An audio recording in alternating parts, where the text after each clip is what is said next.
Imagine living in a world where every scrap of human knowledge was locked away in books, libraries, and archives, scattered across the globe, and accessible only to those who had the time and means to hunt it down. Then, almost overnight, a tool appears that gives you instant access to all of it, right at your fingertips. That world is the one we live in today, and the man behind one half of that revolution is Sergey Brin, mathematician, computer scientist, entrepreneur, and co-founder of Google. Sergey Brin's journey is a story of resilience, brilliance, and vision. A story that begins under the weight of oppression in the Soviet Union, winds its way through the halls of Stanford University, and ultimately reshapes the entire world's relationship with information. This is the story of Sergey Brin, the billionaire who helped organize the world's knowledge. Sergey Mikhailovich Brin was born on August 21, 1973, in Moscow, Russia, to a Jewish family. His father, Mikhail, was a gifted mathematician with dreams of becoming an astrophysicist, while his mother, Eugenia, would later go on to work as a researcher at NASA. But in the Soviet Union of the 1970s, those dreams were often crushed before they could take flight. Anti-Semitism was woven into the system. Jewish families were denied certain career paths, barred from prestigious universities, and forced into the margins of society. For Mikhail Brin, it meant rejection after rejection. Despite his brilliance in mathematics, he was denied the opportunity to pursue physics, the field he loved most. For young Sergey, growing up in that environment meant absorbing the unspoken lessons of resilience and defiance.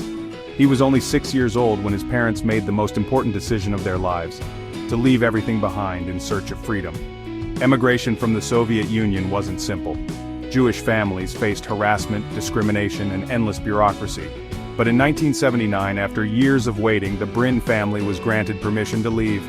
They packed their lives into suitcases, left Moscow behind, and resettled in the United States. They landed in Maryland, where suddenly the walls that had confined them in Russia no longer existed. America was a place of new beginnings, and for Sergey, it became the foundation on which his genius would flourish. By the time he was in high school, his talent for mathematics and computers was obvious. His father's background in math gave him an early foundation, but Sergey pushed it further, experimenting with computers and algorithms. When he enrolled at the University of Maryland in 1990, it was no surprise that he chose mathematics and computer science as his focus. He excelled, graduating with honors in just 3 years. But Sergey Brin was never one to stay within boundaries. His professors knew he had the kind of restless curiosity that couldn't be confined to undergraduate study. So he moved on to Stanford University to pursue a PhD in computer science. In 1995, Sergey Brin met Larry Page. At first, they didn't exactly get along. Both were opinionated, competitive, and stubborn. Their first interactions are described as heated debates filled with arguments about technology and problem solving. But underneath the friction was a powerful connection. Both were obsessed with the same question: how could you make sense of the chaos of the internet? At the time, the internet was exploding with new websites, but finding reliable information was a nightmare. Existing search engines like Alta Vista, Yahoo, and Lycos weren't good at separating useful results from spam. They ranked websites by counting keywords, which often led to manipulation. Sergey and Larry thought differently. They realized that the structure of the web itself contained clues. Every time one web page linked to another, it was like casting a vote of confidence. If a site had many links pointing to it, it was probably more trustworthy and relevant. Sergey and Larry turned this insight into an algorithm they called PageRank. In 1996, they began building a search engine prototype they first called Backrub. The name was odd, but the results were undeniable. Their system consistently delivered better, cleaner, more relevant search results than anything else available.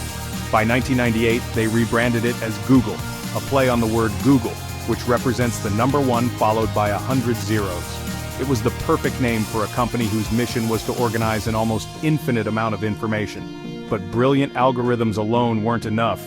Sergey and Larry needed funding to turn their prototype into a real company. They pitched their idea to professors, investors, and anyone who would listen. Most were skeptical. Search engines weren't seen as profitable. But then, Andy Bechtolsheim, co-founder of Sun Microsystems, watched a demo. Within minutes, he was convinced. He wrote them a check for $100,000 on the spot. That check gave birth to Google Inc., incorporated in September of 1998. Sergey Brin's role in the company was distinct from Larry Page's. By the early 2000s, Google had crushed the competition.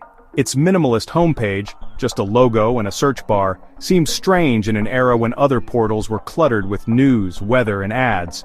But that simplicity became iconic. Users flocked to Google not just because it looked clean but because it worked better than anything else. Under Sergey's influence, Google expanded beyond search. Gmail launched in 2004, offering an unprecedented 1 gigabyte of free storage when competitors gave users only a few megabytes. Google Maps revolutionized how people navigated the world. YouTube, acquired in 2006, became the dominant platform for online video. And behind it all, Sergey encouraged a culture of innovation. The 20% time policy, which allowed employees to dedicate a fifth of their work hours to personal projects, was one of Sergey's favorite initiatives. It wasn't just lip service, real products came out of it, including Gmail, Google News, and AdSense. Brin believed that innovation thrived when people were given freedom. Sergey himself embodied that freedom. He was known for rollerblading around the office, showing up to meetings in bright clothing, or practicing acrobatics in between work sessions. His leadership style wasn't about hierarchy or fear, it was about curiosity, experimentation, and fun. Yet beneath the playfulness was a sharp instinct for business and strategy. Sergey played a key role in negotiating partnerships that cemented Google's dominance. Deals with browsers and hardware manufacturers made Google the default search engine, ensuring its reach across the globe. He also became deeply involved in special projects that pushed Google into futuristic territory. In 2010, Google created Google X, a semi-secret division dedicated to moonshots, ambitious projects that could change the world. Sergey was instrumental in this. He threw himself into projects like self-driving cars, which became Waymo, one of the leaders in autonomous vehicle technology. He championed Google Glass, an attempt to bring computing into wearable eyewear. He supported Project Loon, which aimed to use high-altitude balloons to deliver internet to remote parts of the world. Not all of these projects succeeded. Google Glass in particular was met with backlash over privacy concerns and ultimately failed to take off. Project Loon was eventually shut down after struggling with costs and feasibility. But Sergey didn't see failure as the end. He saw it as part of the process. By then, Sergey was already a billionaire many times over. When Google went public in 2004, it raised $1.67 billion in one of the most anticipated IPOs in history. Sergey and Larry instantly joined the ranks of the world's youngest billionaires. Today, Sergey Brin's net worth exceeds $100 billion, placing him among the richest people on Earth. But Sergey Brin has never been the type of billionaire to flaunt his wealth with yachts and palaces. He has invested heavily in research, philanthropy, and experimental ventures. One of the most personal causes for him has been Parkinson's disease. Through genetic testing, Sergey discovered he carries a mutation in the LRRK2 gene, which significantly increases the risk of developing Parkinson's. His mother had already been diagnosed with the disease, making it a very real possibility for his own future. In his personal life, Sergey married Anne Wojcicki, a biotech analyst and entrepreneur, in 2007. Together they had 2 children before divorcing in 2015. Anne co-founded 23andMe, the pioneering personal genomics company. Even after their split, Sergey remained closely connected to the world of genetics and biotech, both personally and philanthropically. Outside of work, Sergey is an adventurer. He's an avid diver, skier, and thrill seeker. He has even undergone astronaut training, reflecting his fascination with space exploration. His investments have included experimental airships and flying cars. Sergey Brin is not content to sit still. His mind is always reaching for the next frontier. But with great power came great controversy. As Google grew into one of the most influential companies in history, it also attracted criticism. Governments accused it of monopolistic practices. Regulators fined it billions of dollars for antitrust violations. Privacy advocates warned about the dangers of Google collecting massive amounts of personal data. Sergey, once a champion of openness and freedom, found himself defending a company that critics said had become too powerful. Even within Google, Sergey's moonshot projects were sometimes criticized as distractions, billion-dollar experiments without clear paths to profitability. Google Glass was ridiculed as invasive and impractical. The public began to question whether Sergey's vision was too far ahead of its time or simply out of touch. And yet, despite the criticisms, Sergey Brin's impact on the world is undeniable. He helped create a tool that fundamentally changed how humanity interacts with knowledge.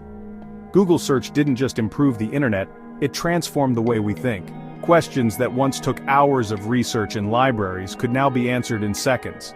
Entire industries shifted: education, commerce, communication, all reshaped by the tools Sergey Brin helped build. Sergey Brin's legacy isn't just in the billions of dollars he earned, or the company he co-founded. It's in the mindset he embodied. A mindset of curiosity, risk-taking, and relentless pursuit of knowledge.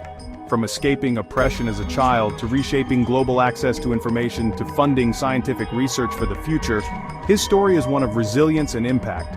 Every time you type a question into that little search box, you're touching the product of Sergey Brin's vision. A vision that saw order in chaos, connection in links, and opportunity in information. Sergey Brin didn't just build a company, he built a gateway to human knowledge itself. And that is the story of Sergey Brin, the rollerblading mathematician, the moonshot pioneer, and the billionaire visionary who changed the way the world thinks.